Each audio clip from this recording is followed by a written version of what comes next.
Bannayuganda enkyalero bakedde okulonda abakulembeze baabwe ab'ebitundu ng'olwaleero batandikidde okulonda bammeeya b'ebibuga ebinene ne bassentebe ba zi disitulikiti okwetoola eggwanga lyonna sako bakansala baabwe wabula bwe tujjidde ku mpewo ng'okulonda tekunnajjumbirwa bulungi okufaananako nga bwe gwali mu kulonda omukulembeze w'eggwanga n'ababaka ba paalamenti. Mu bitundu ebisinga obungi Kyabasa gyetuuse weziweredde essaawa 4 ng'abalonzi bakyali bamuswaba. Wabula akakiiko k'ebyokulonda kagamba nti keeteeseteese bulungi era ebikozesebwa byonna byatuusiddwa mu bifo ebironderwamu mu budde. Omwogezi w'akakiiko k'ebyokulonda Julius Muchunguzi akunze bannayuganda bagende balonde kubanga akalulu kano kankizo nnyo era abakulembeze abalondebwa babakwatako nnyo mu bitundu byabwe. Akakiiko k'ebyokulonda kasaba bannayuganda bonna abalonzi okwetoola eggwanga lyonna okuvaayo olunaku olwaleero mu bungi nnyo okulonda bassentebe ba district ba lord mayor wa Kampala awamu ne mayors ab'ebibuga nga mwotwalire ne bakanselors ku mitendera egya district awamu ne cities. Akakiiko kaagala okutegeeza bannayuganda nti obukulembeze ku mitendera gya local government okutandikira ku bassentebe ba district ku district level ku city level ku city hall level kwa nkizo nnyo kuba ku local government waka government z'ebitundu obuweereza obutuuka abantu we bubeera programs ezikolebwa gavumenti eya wakati zituukirizibwa ku local government. Weewaawo okulonda tekunnaba kujjumbirwa abasasi baffe batuuseko mu bitundu by'eggwanga ebitali bimu era bagamba nti abalonzi bakyali bamuswaba nga n'abalonzi 10 abessalira abalina okubeerawo okulonda kutandike mu bifo ebimu babadde tebannawera. Omusasi waffe Omulonkato Dennis Rwandaga ali mu bitundu bya Makindye Ssaabagabo kaatubuulire gasase. Okusinziira ku mateeka agafuga okulonda abantu 10 be bateekeddwa okubaawo okulonda tekunnatandika wabula mu bifo ebyenjawulo awalonderwa wano mu Makindye Ssaabagabo abakuuma ddembe n'abavunaanyizibwa ku kulondesa be bakwatiridde mu bifo bino ng'abalonzi tebannalabikako.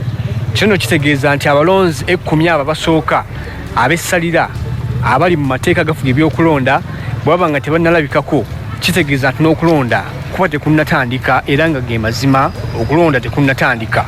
Tulegeddeko nti ebikozesebwa mu kulonda byatuuse wano ku ssaawa 12 ez'enkyaleero era n'ebifo byonna ne biteekebwateekebwa wabula abalonzi nga tebannalabikako wabula Kyabasa Fama abamu ku bantu beeyogeddeko nabo omuli abo abakiikiridde abeesimbyewo bategeezezza nti balina essuubi nti abantu babe baakujja newankubadde ezituukidde essaawa 3 ez'enkyaleero nga tebannalinnya mu bifo walonderwa. Erinnya Umaluntate kansala wa Luga ku municipality nga ebikozesebwa mu kulonda byatuuse dda era tuli mu kkoowoola abantu kujja kulonda naye buli ajja agamba katulinde abalala bajje ng'agenda buli ajja agamba tebanawera ng'agenda kati seyo embeera gye tulimu essaawa zino eno era tutya abalinzeeko tuyisaamu ekizindalo nga kisobose. Ngese Nabulya Mwasiti Mbonde Vice Chairperson Luga ate era ndi musanyufu nti ku luli ebyuma byalwawo okutuuka naye leero bituukidde mu budde naye buno obuddako buno nga tulonda butambula mpola naye tulina ssuubi nti abantu wabiri n'ekitundu enkyaleero mu bifo ebisinga ebirondebwamu abalonzi babadde tebannalabikako nga n'abeetaagibwa abessalira 10 obubokisi okusumululwa nabo tebannawera. James Kana Sebuguzi abikuŋŋaanyizza.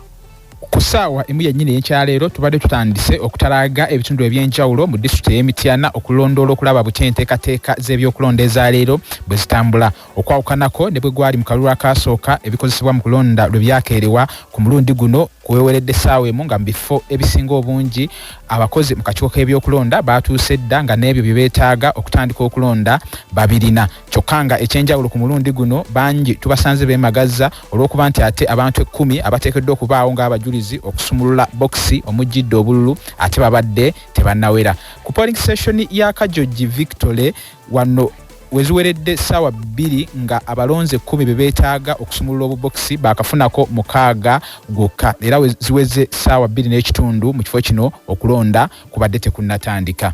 abalonzi mu kifo kino abatono ababaddewo bagezezzaako okuperereza akuliddemu okulonda mu kifo kino Wile Kafuluma waakiribbo batandika okulonda yadde nga 10 tebannawera ekintu kyagaanye n'agamba ekyo kiba kikolwa kya bumenyi bw'amateeka kyatayinza kukkiriza kukola. Kifo kino abalonzi abasangiddwawo balabiddwako nga bakubira bannaabwe bwe baalese ewaka obusimu okwanguwako okulaba ng'okulonda kutandika.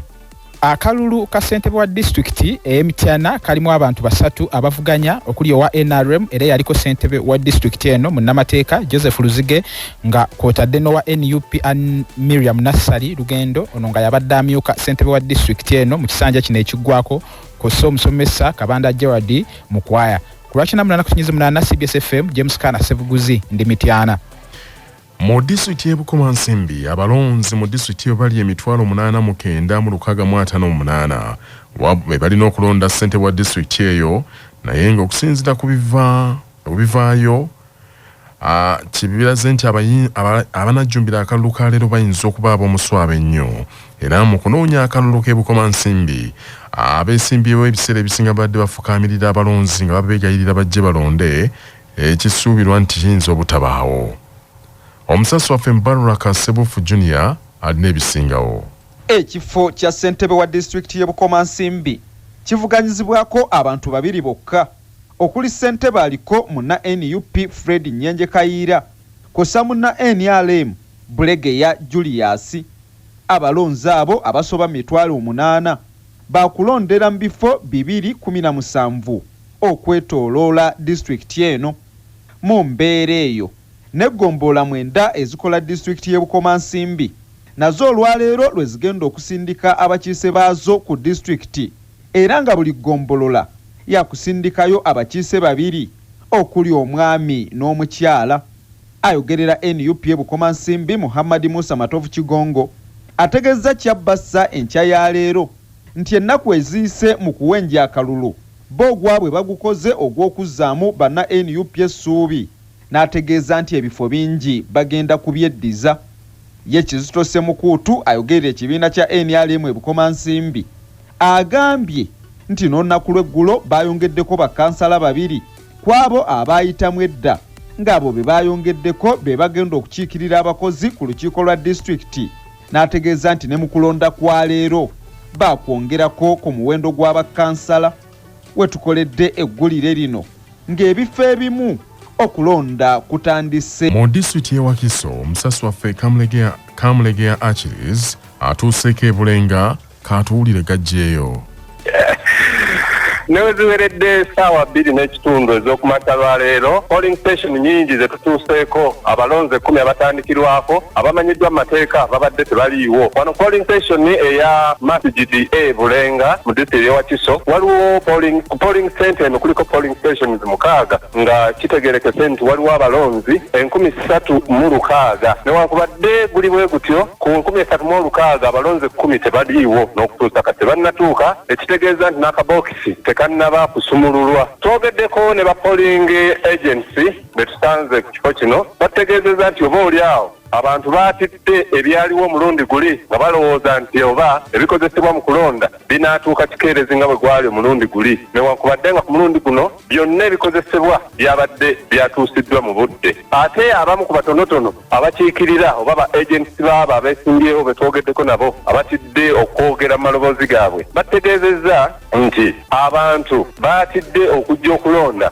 obulwa gavumenti okugaana okulangirira olunaku luno nti lwakuwummula kale nga bangi bakedde ku mirimu gyabwe. Polling station endala gye ntuuseeko eri Kabojja mu Kyengera Town Council eya Kabojja Coffee Factory nawo kyenkana weereere bw'otunula olabawo ba presiding officers n'aba polling agents bokka pozi ne ba police constables abalonzi batono ddala nawo kitegeeza nti tebannaba kutandika kubanga olw'omuwendo bw'otunulira ogw'abalonzi 10 tebannaba kutuuka mu kifo kino. Ntuuseeko ne ku Natete Muslim Secondary School ekyo kiri mu Kampala nawo abalonzi tebannaba kutuuka newankubadde ebikozesebwa mu kulonda n'abalondesa weebali. Nze